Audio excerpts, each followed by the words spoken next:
Hey, what's up, guys? It's Craig Syracusa. Walking Faith. Happy Wednesday, July 22nd. If you want to follow along, grace to forgive. Love each other deeply because love covers over a multitude of sins. And that's Peter. Whenever someone wounds you, it's common to think about what they've done and nurture your hurt feelings. This is normal, but it's not God's will for you. The Father wants you to forgive, and He gives you an amazing example of forgiveness in David. If ever anyone had a right to be angry, David did. As a young man, he saved Israel from the Philistines.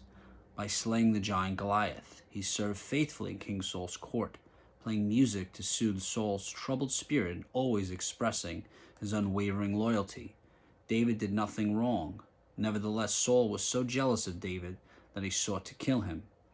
Did David grow bitter? No, he understood that just as he received God's grace, he was also to extend it, no matter how hateful Saul was to him, and the Lord blessed David because of it. Likewise, you're called to forgive as freely as Christ forgave you.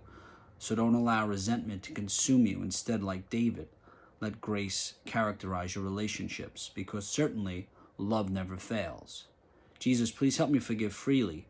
Fill my heart with love so I may honor you. Amen. In His presence, accept and extend God's grace. So, we've spoken about this before. It's very easy to have that emotion of just, where you're upset with somebody, you don't want to forgive them, and you hold that resentment and that anger towards someone. Not that that person even knows that you're upset with them. It's such an easy emotion, and it has such a lasting effect on you, emotionally, spiritually.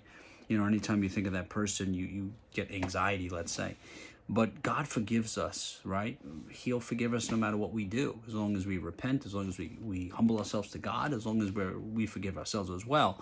So why do we find it so difficult to forgive someone else, someone that's done something wrong? There's a saying, it's like drinking poison and expecting the other person to suffer from it, right? The only thing that does is it affects us. The person doesn't know that maybe, we have resentment towards them, or we're unwilling to forgive them. What you need to do is, there's a couple things. One, you can call that person and talk about it and work it out so you both feel this sense of forgiveness and you can move on. Or you can forgive them from afar and not dwell on it. Say, God, I forgive them and I love them, but maybe I'm not willing to call them, but you're able to move on in your life. But the last thing you want to do is hold on to that negative feeling and emotion, because the only thing it's going to do is become a distraction towards you and towards you moving forward. It's sort of a trick of the enemy. So what I would say is, forgive that person. And if there's one person that you need to forgive, reach out to them, send them a text. Or what you could do is what I do. I send a text to myself, which sort of tricks myself to know that I forgive that person. He might not know, but I forgive him, I love her, and I'm ready to move on with my life. Until next time, always remember, you have the ability to inspire and evangelize through words and actions.